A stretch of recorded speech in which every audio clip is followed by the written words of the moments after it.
सब समझिए आप लोग, उसको देखते हुए समाजवादी पार्टी बाबा गोरखनाथ से भयभीत हुई और वो टिकट बदल भी सकती है। ये भी मैं आपको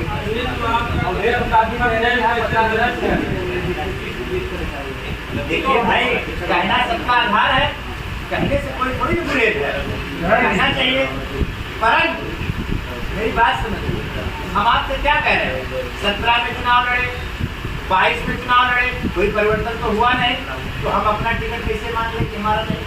हम तो अपना मान के पूरी ताकत के साथ, मेरी बात आने दीजिए, लेकिन मेरी बात आने दीजिए, मैं दोनों पार्टी में बात कर रहा हूँ।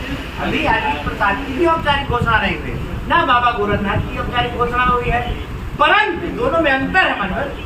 17 में हम चुनाव लड़े, 22 में चुनाव लड़े, प्रभारी के रूप में हम लगातार बने हैं, तो कोई परिवर्तन तो हमारी पार्टी ने किया नहीं।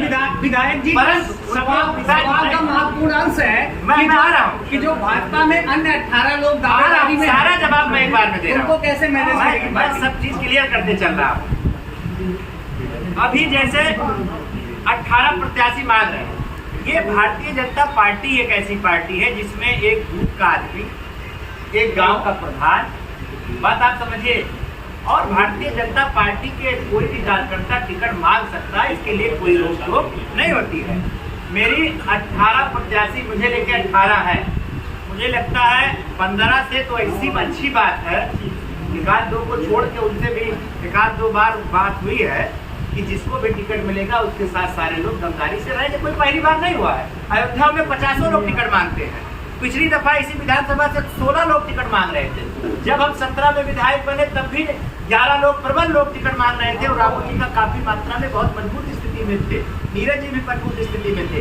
पर यहाँ की सर्वे और सब रिपोर्ट में आप सबके आशीर्वाद से मैं लगातार बना हूँ, तो अभी तो ना मैं अपने आप को कमजोर मान रहा हूँ, प्रभारी के रूप में पार्टी ने मुझे बना रखा है, मैं उसी नेक से, उसी लब्बो लबाज से, उसी ऊर्जा के साथ तैयारी कर रहा हूँ। रह गई 18 प्रत्याशियों को, उनका बहुत स्वागत अभिनंदन बंदन है।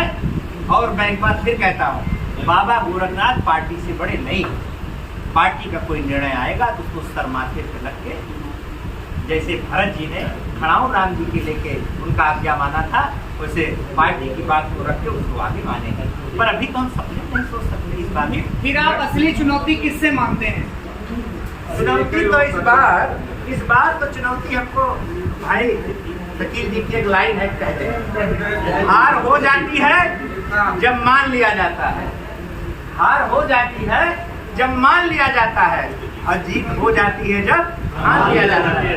जीत ठान के बैठा क्यों समाज कुछ ये नहीं बात, हम अपने में मस्त एकदम ठीक से चल रहे। और सुनिए, मैं हवा में कोई बात नहीं कर रहा हूँ, माननीय अगर आपको लगे तो मैंने करके दिखाया है, 2 बार करके दिखाया है।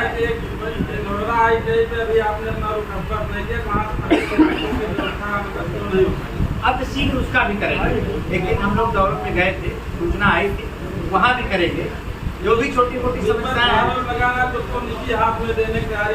अरे नहीं भाई, यही अवधेश जी है, मैं आपको याद दिला दूं मान्यवर, आप बजट चेक करिएगा, सवाल पूछिएगा, आप समाज के एक स्वतंत्र इकाई है। मैं विधायक बना, आप सीधी वापस चले जाइएगा, मैं दे दूंगा। मैंने करोड़ों रुपए दिए गौशालाओं के लिए, इनका मेन ही उद्देश्य था, इन्होंने धरना जो दिया और जो भी प्रदर्शन किया 17 से 22 के बीच में, इन्होंने गौवंशों के लिए किया। क्या माननीय अवधेश जी बताना चाहेंगे कि इन्होंने अपने 2.5 साल के कार्यकाल में 5 करोड़ का गिरा सबसे कम फंड आता है विधायक निधि, तो 5 करोड़ कर दी हमारी सरकार ने। क्या इन्होंने 1 लाख रुपया गौवंशों के लिए दिया है? जरा सवाल पूछ लीजिएगा आप, हाँ, आप पता लग जाएगा कि जो कथनी और करनी में किसके अंदर है। बाबा गोरखनाथ अगर कहेंगे तो उसका चिंतन रात 12 बजे तक करेंगे, नहीं पूरा कर पाएंगे तो उसकी शुरुआत आपको सबसे बड़ा मुद्दा पूरे देश का है करप्शन। 2014 में केंद्र की गवर्नमेंट, 17 में जहाँ आप विधायक बने थे प्रदेश की गवर्नमेंट बनी, करप्शन प्रमुख एक मुद्दा था भाजपा के आने का। करप्शन से आप क्या कहना चाहिए? अंदर खाने की बात होती रहती है, लोग चर्चा चौराहों पर क्या करते हैं कि हर चीज का एक 100 गुना बढ़ गया, क्या कहेंगे? देखिए, इस पे मुझे बहुत टिप्पणी नहीं करनी है। राजनीति और सत्ता प्रमाण पे चलती है। 14 तक की सरकार को पूरे देश ने देखा। आप ही पत्रकार बंधुओं ने एक एक गमले को जिस तरीके से 25,000 में कांग्रेस ने बनाया था, आप ही ने दिखाया, मैंने नहीं दिखाया। मान्यवर, पाताल से लेके आकाश से लेके धरती तक कहीं बचा नहीं था जहां घोटाला नहीं होता था। मान्यवर, उत्तर प्रदेश की गवर्नमेंट की मायावती सरकार हो और चाहे अखिलेश जी की सरकार हो, घोटालाओं की लाइनें लिखती थी। पर मैं बहुत गर्व के साथ कह सकता हूँ, भारतीय जनता पार्टी में अभी तक कोई ऐसी बड़े घोटाले की बात सामने नहीं आई है। तो इसके लिए मैं इस पर बहुत कुछ नहीं बोलूँगा। मैं उस पर भी आ रहा हूँ, मैंने उस पर भी आ रहा हूँ। अंदर खाने में क्या चल रहा है